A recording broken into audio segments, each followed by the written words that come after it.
Estamos en comunicación con Carlos Ríos, él es profesor de Economía Política. Carlos, buenos días. ¿Qué tal? ¿Cómo te va, Tanque? Buenos días a toda la audiencia y muchas gracias por contactarse conmigo.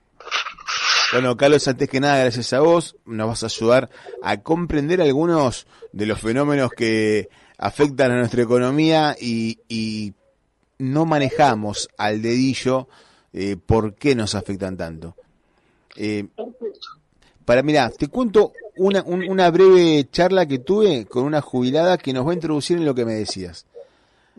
Una compañera de la Soma que también tiene un vivero. Ella va a hablar acá más adelante. Pero charlando, me contaba la bronca que tenía por lo poco que cobra de su jubilación. Y la bronca que le da que muchos crean que ella no quiso pagar los aportes.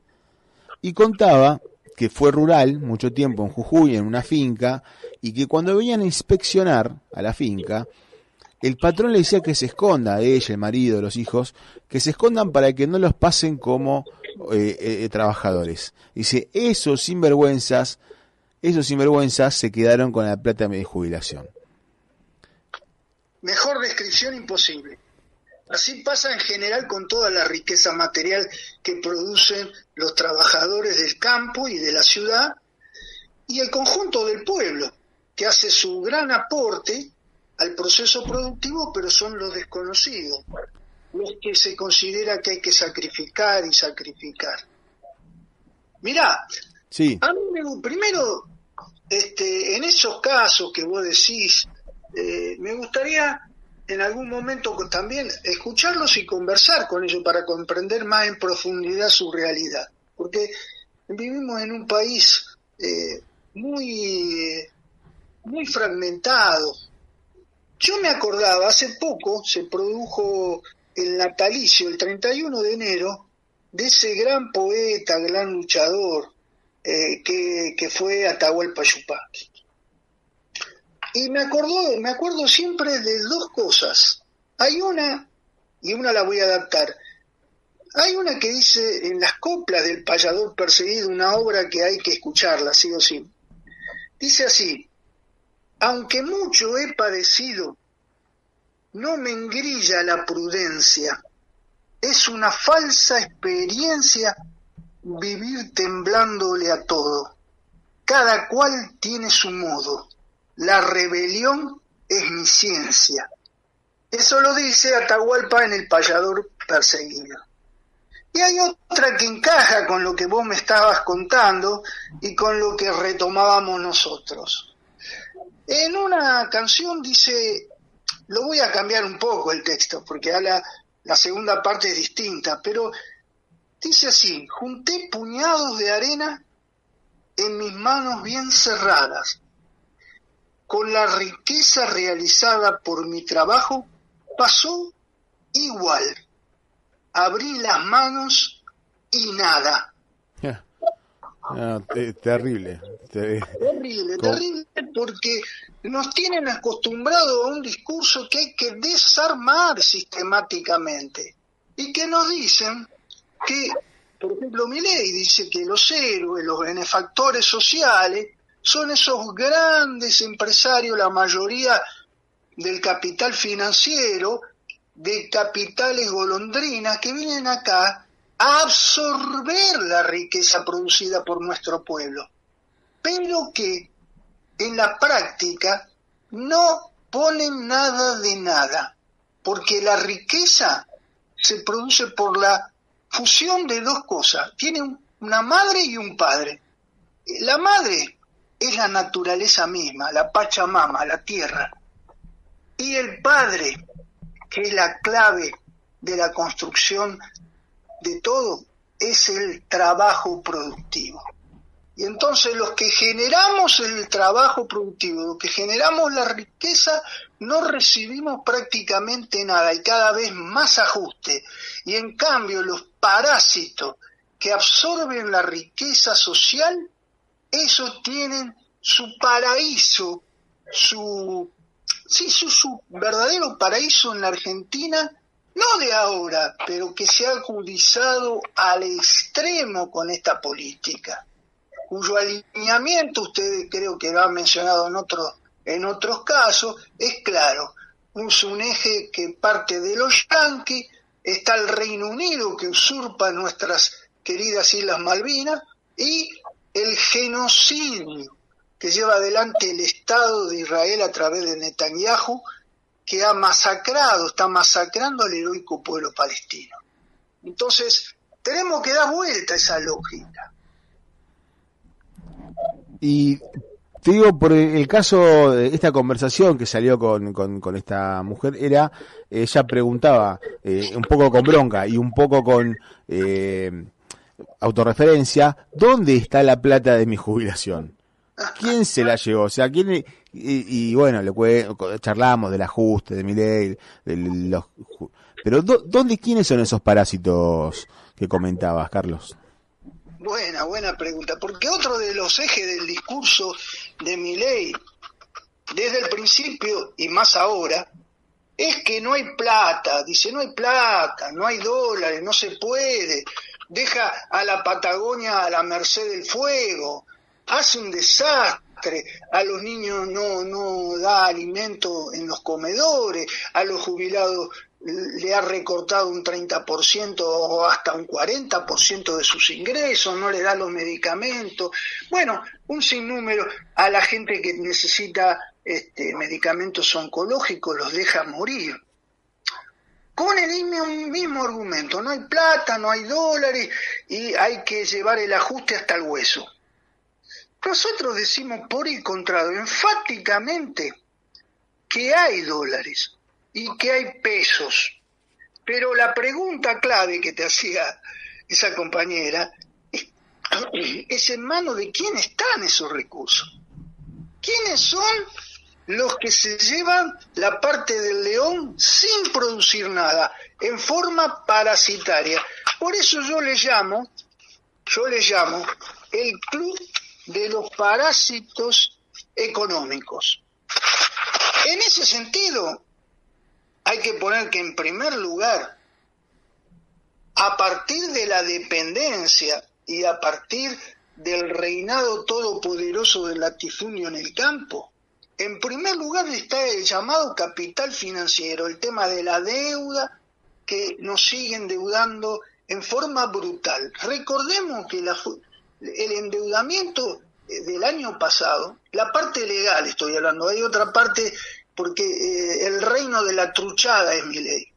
De 90.000 millones de dólares de endeudamiento nuevo, que es un sistema piramidal.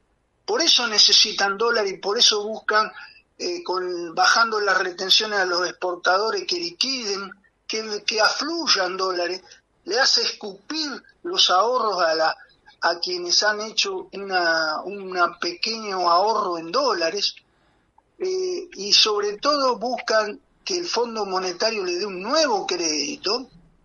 Necesitan esos dólares. ¿Para qué?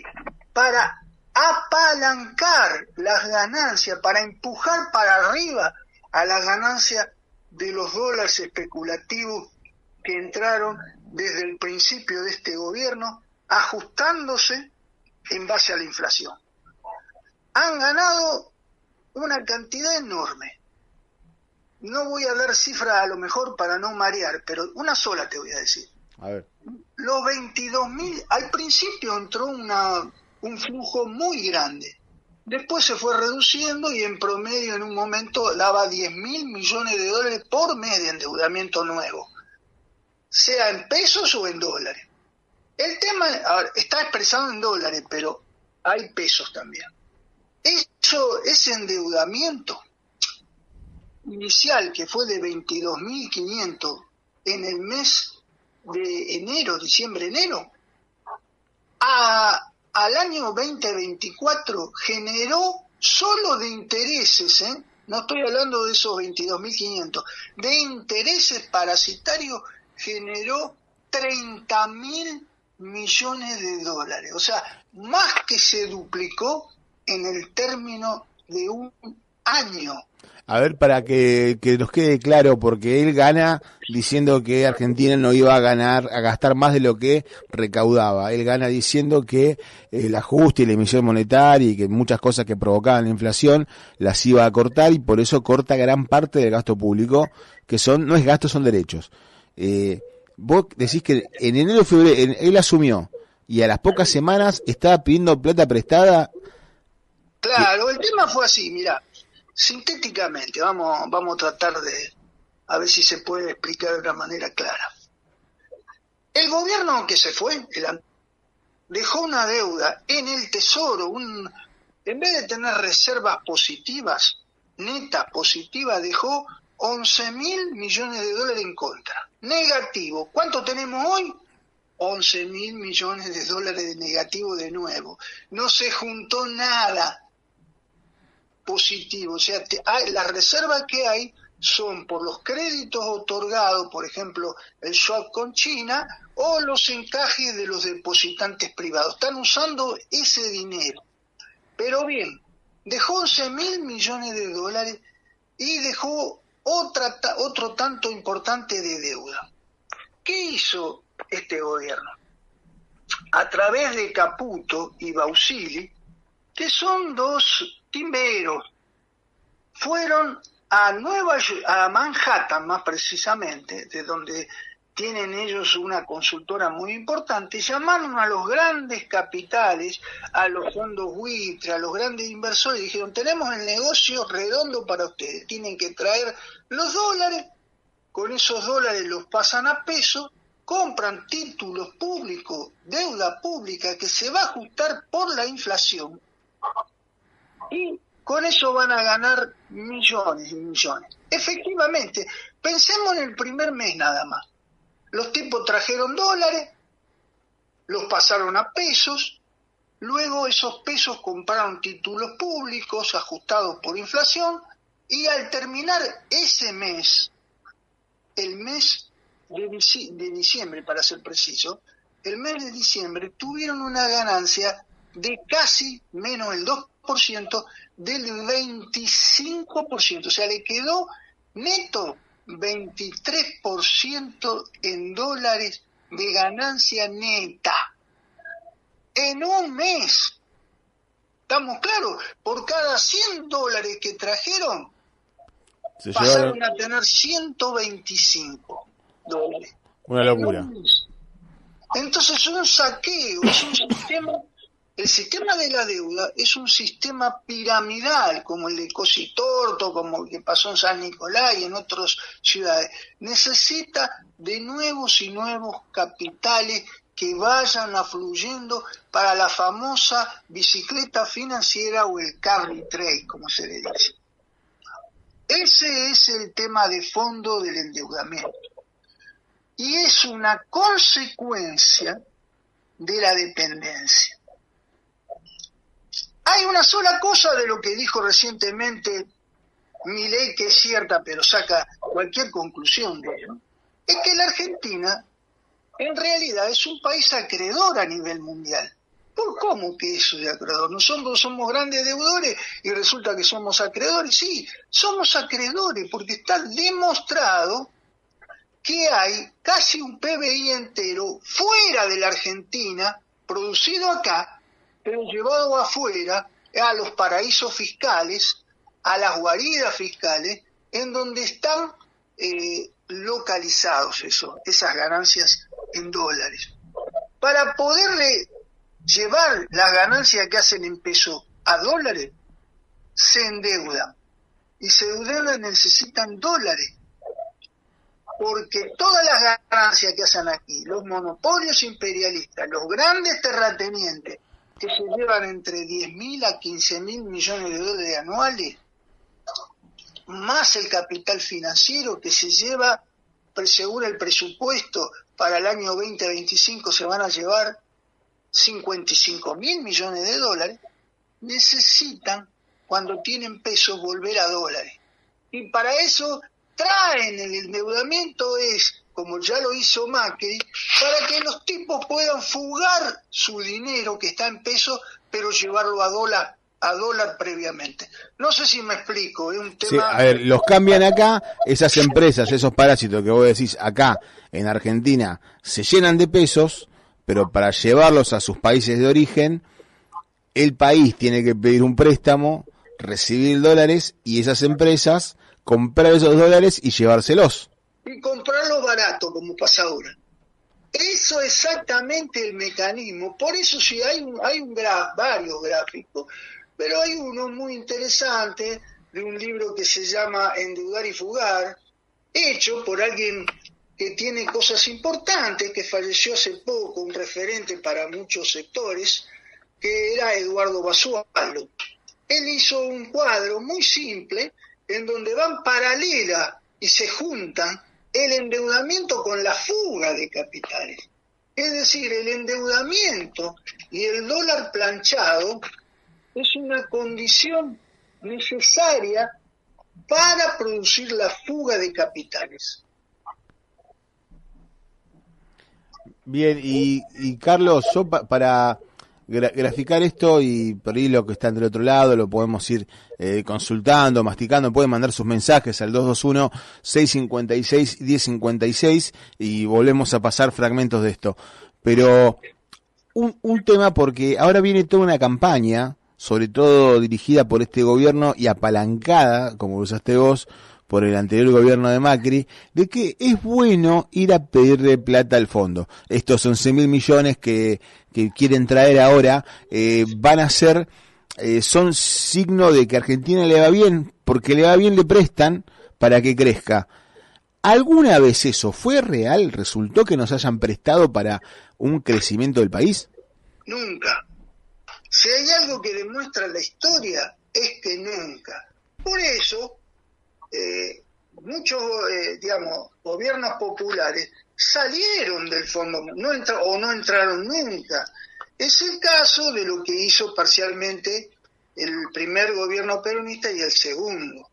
No entraron al Fondo Monetario ni se endeudaron, sino que la riqueza surge por el trabajo productivo, no por otra.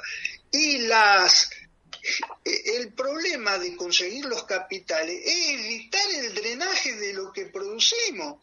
Es decir, vos no podés pensar en llenar un balde con capital que esté volcado a la producción, si previamente no cerrar los tremendos agujeros por donde se escapa la riqueza social producida por el pueblo, la riqueza material.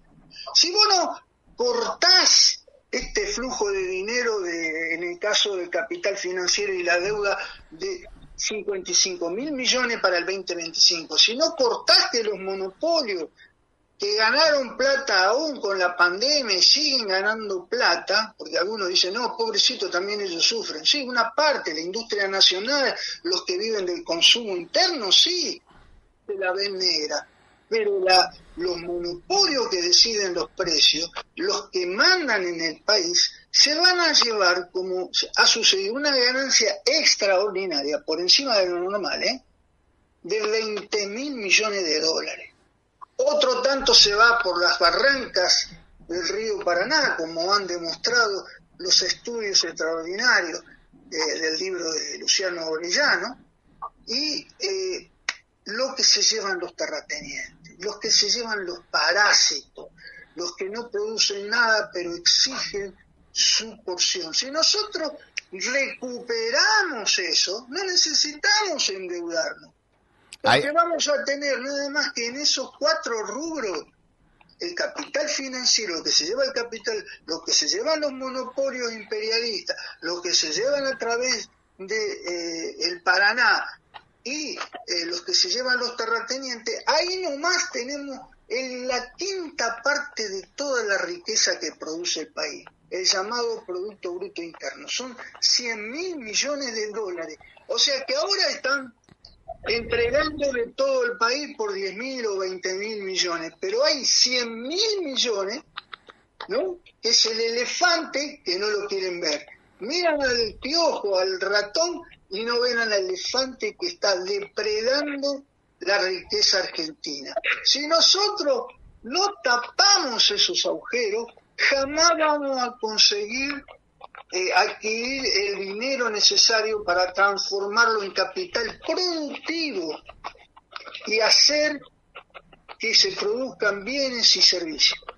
Entonces, Carlos, a ver, para si yo te entendí bien, lo que me estás diciendo es que el dinero que a veces parece que le rogamos a los capitales internacionales que vengan, por favor, inviertan en Argentina, por favor, háganos la gauchada de venir acá a gastar, lo tenemos, solamente que está acá y tenemos que evitar que se lo lleven.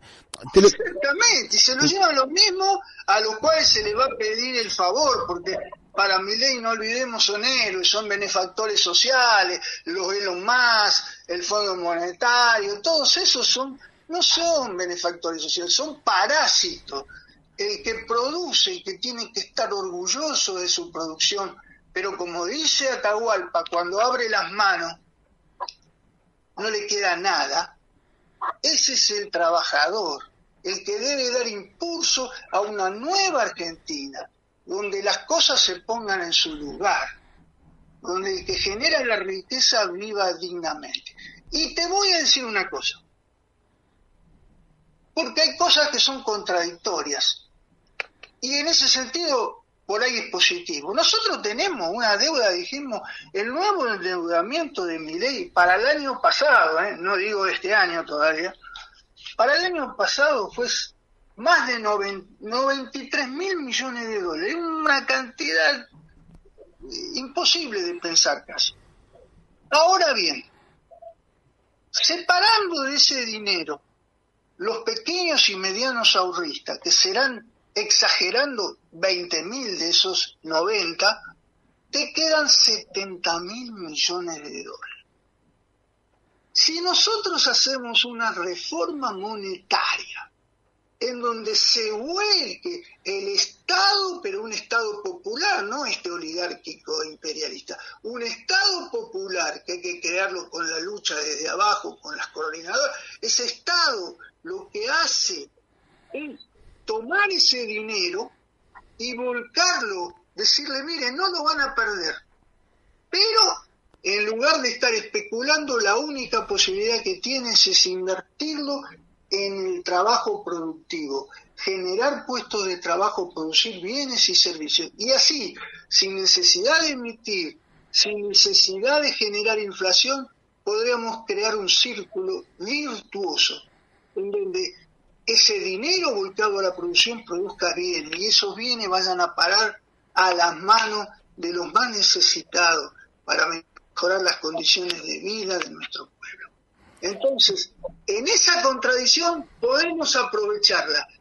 Ese capital que está acumulado tenemos que recuperarlo, como tenemos que impedir que nos sigan los terratenientes parasitariamente, esos terratenientes, ¿no?, que son muy finos, pero tienen el olor a bosta de vaca y están manchados con la sangre de nuestros pueblos originarios a quienes robaron las tierras. Esos terratenientes paguen ellos la crisis, como parásitos que son. Y te doy un ejemplo en política también. Esper es eso, es un terrateniente del Gran Buenos Aires, y él habla de a los delincuentes balearlo. El primer delincuente es él, como terrateniente que es. Y bueno, Carlos, yo para concluir, la verdad, te agradezco un montón y vamos a seguir tocando otros temas. Espero que la audiencia de 3T Radio también te aliente a seguir dándonos información. Estamos a 2 semanas, 3, de empezar las clases, y hay un drama que está en silencio en muchas familias de acá de la zona. Nosotros estamos insertos en un barrio popular de Melchor Romero. Bueno, entrar hoy fue un desastre por el barro, pero con el tema de los útiles escolares, el garantizar que los pibes vayan a la escuela, que lleguen a la escuela preferentemente con los pies secos. Sí. ¿Hubo alguna experiencia desde el Estado para garantizarlo? ¿Eso qué se puede hacer? ¿Se hizo alguna vez? Sí, se ha hecho en otras oportunidades. Porque hay que diferenciar. El Estado, por un lado, tiene empresas como, por ejemplo, YPF, aunque es parcial, y otras muy importantes. Hay recursos naturales, hay riqueza por todos lados, y tiene obligación para con el pueblo. Pero, por otro lado, ese mismo Estado es el garante de este sistema económico y social. Y como tal, es el instrumento de dominación de esas minorías parásitas que se llevan nuestra riqueza. Pero es justo luchar, y es imprescindible luchar, para que se garanticen los útiles, los materiales escolares, para que los docentes tengan un salario digno, para que la comunidad educativa discuta estos grandes problemas que requieren grandes soluciones. Y esas grandes soluciones sin el protagonismo popular no se van a lograr. Este sistema, por más contradicciones, algunos lo llaman incoherencias o cosas por el estilo, no se cae solo.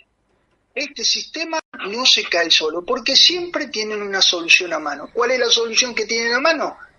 Hacerle un agujerito más al cinturón para apretarnos más y más, para ajustarnos hasta el hueso.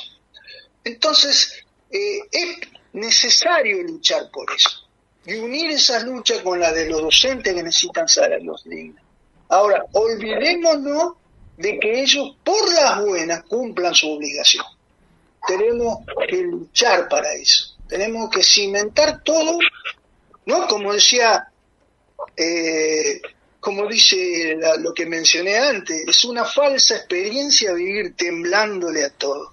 Cada cual tiene su modo.